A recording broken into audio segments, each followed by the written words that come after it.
the internet isn't telling you everything about the Kowloon Walled City. From an abandoned military fort to the most crowded place on Earth, you may have heard about its strange beginnings.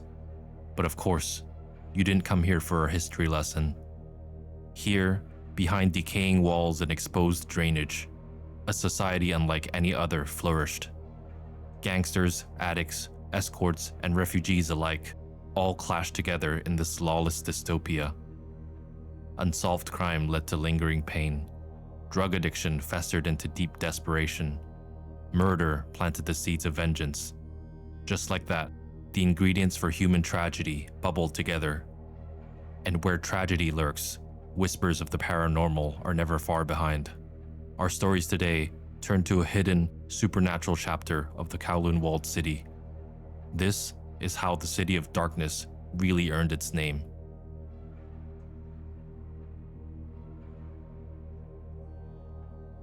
The Kowloon Walled City had its own ecosystem of shops, restaurants, clinics, and businesses. Chan owned a small factory that made fishballs. These fishballs were sold to people in the walled city and distributed to the wider Hong Kong community. Above Chan's factory, cramped, dirty apartments that housed over 100 families. One summer, residents complained about a putrid stench that filled the air. Chan's factory often used dead, rotting fish to make fishballs. This happened because there were no health and safety regulations in the walled city. Electricity was also a scarce resource, so refrigerators were out of the question. This meant that for nearby residents, it was very normal for the air to smell fishy and rancid. But as temperatures rose, the stench only got worse. The worst of it seemed to be concentrated on the 4th floor above Chan's factory. It became so unbearable that one resident called the police for help. 2 officers arrived and followed the terrible smell to a 4th floor apartment. They covered their noses and mouths. At the front door, David, the more senior of the pair, recognized an unmistakable smell. "It's a corpse. Brace yourself," he said to Lucas, his partner. Now aware that something was very wrong, they pounded on the door to see if anyone was home. No response. The noise drew the attention of nearby neighbors. They all came out of their apartments to see what was happening. "What's the matter?" asked one of them. "Anyone living in this unit?" David asked as he gestured towards the source of the foul smell. "Haven't seen them in a while," the neighbor said. As they prepared to break the door down, another scent wafted out from inside the apartment. This time, a familiar, pleasant aroma, distinctive to Chinese cooking. Many Chinese people would easily recognize the smell of steaming rice with lapchung, a type of preserved sausage. Realizing this, David yelled, "We know there's someone in there. Open up. Open the..." The door gently cracked open, a 5-year-old standing in the gap. "Who are you looking for?" she inquired. "Hi, kid. Sorry to disturb your night. Is there an adult with you at home?" said David. "Mommy's not feeling very well. She's inside resting." "I'm a police officer. Would you open the door so I can make sure you're safe?" "Mommy's asleep, but okay." said the little girl. As the door flung open, the rotten stench billowed out from the apartment. Lucas immediately vomited. David traced the scent to the bedroom. On the bed, a silhouette of a person was outlined under the covers. He reached to pull back the covers. Revealed was a wet, fleshy mass of black and purple in the shape of a person. A full head of long, black hair framed the decomposing structure that was once her skull. Maggots had burrowed into her decaying body, making a network of holes across the corpse. David recoiled, then turned to the 5-year-old. "Anybody else home with you, sweetheart?" He inquired. "It's just Mommy. She gestured towards the bed. And Jocelyn, my baby sister." She said, pointing to a corner of the living room. There, a 3-year-old sat hunched over, focused on her crayon drawings. Oddly, the sour stench of decay didn't bother the 2 girls. "Mommy just made us dinner, but she got really tired, so she took a nap." The little girl revealed. Curious, David walked to the kitchen and lifted the lid of a pot on the stove. There they were, 2 lapchung sausages, nestled on a bed of perfectly cooked white rice. The coroner's report showed that the mother had passed away over 2 months ago. Police found that the two sisters and their mother were undocumented immigrants from mainland China. Following the birth of the younger girl, the father abandoned the family. They lived in the Kowloon Walled City to avoid being caught by authorities. Neighbors, providing their accounts, mentioned that the family had no friends or visitors. The real truth behind how the two girls survived alone for so long died with the demolition of the walled city. Regardless, many believed that it was because the mother's love knew no bounds.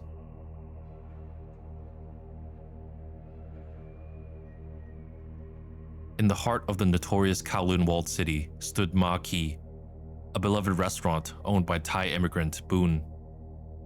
But its popularity made it a prime target for extortion by the triad. Triad members made it a habit to eat at Ma Ki. They refused to pay and caused chaos if Boon didn't meet their protection money demands.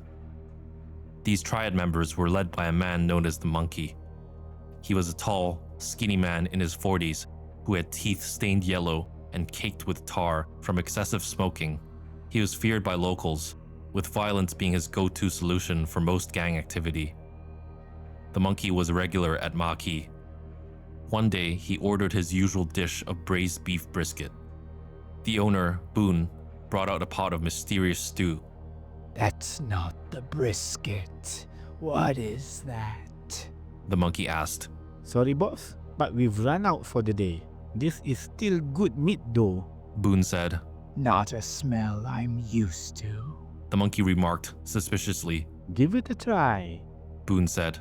The Monkey picked up a chunk from the stew and found that it had streaks of red and black running through it. Hesitantly, he put it in his mouth. It had a bloody, gamey flavor, but the Monkey found it delicious. That's pretty damn good. What is it? The Monkey asked. Trade secret. This one's on the house. Boon offered generously. Following their pattern, the Monkey and his group wouldn't pay the bill. Instead, they asked Boon for protection money. Sure. Here you go, brother. Thanks for coming, said Boon, unusually chipper for having just been robbed. That night, the Monkey tossed and turned in his bed. He couldn't stop thinking about the delicious stew and when he could have it again. Next day, driven by an insatiable craving, the Monkey marched back to Ma Ki. That stew from yesterday. Make it again, he demanded. It was so good I even dreamed about it. Boon happily obliged him. Day after day, the Monkey indulged in his favorite stew from Ma Ki. Each bowl fueled his growing obsession, until one day, Boon boldly told the Monkey, Pay for your food or you're not getting your stew. Pay? I'll pay. I'll pay. I'll pay. The Monkey said, almost under some hypnotic fixation. Money first, Boon insisted. For the first time, the Monkey found himself digging into his wallet. This never happened before. Anything to get his hands on his favorite stew. On the 6th day, the Monkey didn't return to Ma Ki. He was at home, gripped by severe illness. His stomach churned like a storm at sea, expelling black, tar-like slime in relentless bouts of vomiting. Lying in bed that night, his body weary from his condition, the Monkey drifted between consciousness and sleep. In his blurred state, two wispy, shadowy figures materialized in the air before him. They repeated one phrase over and over again. Did it taste good? Did it taste good? The figures descended and merged into a single, ominous silhouette standing at the foot of the Monkey's bed. Did it taste good? Did it taste good? Then, the single figure split into two entities that stood on either side of his bed. Their cries of pain filled the air, but the Monkey couldn't grasp their words. All he could understand was their anger. Sleep eluded the Monkey, with the apparitions keeping him up all night. The next morning, the Monkey recounted the events of the previous night to his lackeys. Boss, this doesn't sound like anything we can help with. We better take you to a shaman, one of them suggested. The Monkey took their advice and visited Master Li, the most famous shaman in the Kowloon Walled City. Shirt and pants off, Li said sternly. The Monkey did as he said, leaving him in nothing but his underpants. Take a seat. Using his thumb and index finger, Lee pried open the monkey's right eye and held a flickering candle up to it. In an instant, he knew what the diagnosis was. Who did you piss off? Lee asked calmly. I'm in the triads. I piss people off every day. The monkey admitted. Black magic. It's a curse. Curse? What do you mean, curse? The white of your eye has a thin, black horizontal line running through it. One of the textbook symptoms. This curse, particularly nasty. You must have eaten something that resembled meat, but not anything like you've tasted before. Yeah, that delicious stew at Marquee. Well, looks like Boone didn't take too kindly to you robbing him. He's taken the liberty of introducing you to a few of his friends. What friends? The ones you only see at night. The monkey quickly recalled the two shadowy figures that had come to his bedroom the night before. One of them is young, manageable. The other, an old spirit. This one will need a bit more heavy lifting. The night when they come out again, this is what you need to do. Lee gave the monkey a clear list of prayers and rituals for that night. This included burning willow bark and placing candles in a specific way to lift the curse. After these rites were completed, the nightly visits from the two shadowy figures stopped. They vanished from the monkey's life just as quickly as they had come. But historical accounts paint a grim picture of the end of the monkey's story. Marquee employees stumbled upon his lifeless body in the shop's kitchen. His contorted expression reflected a final moment of horror before succumbing to a fatal heart attack. The kitchen was a mess. Pots were overturned and food was scattered everywhere. Naturally, rumors circulated that the monkey's insatiable craving for his beloved stew had never truly left, haunting him until his final breath.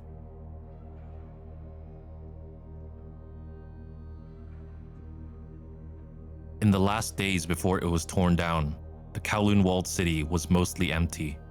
Only a few residents remained. One night at 3 a.m., Ming and Wei, a pair of police officers, strolled along the city's perimeter. With the area quiet, they decided to grab a late-night snack at a noodle shop. Halfway through their meal, their walkie-talkies suddenly crackled to life. Any units near the Walled City, please respond. We've just received a report. Someone called in about sounds of distress from Block 5, 14th floor, Unit 1444. Said the officer at the police station. Wei and I are nearby. We'll go check it out. Ming said. The officer sprang into action. Ming finished his food and saw Wei still eating his noodles.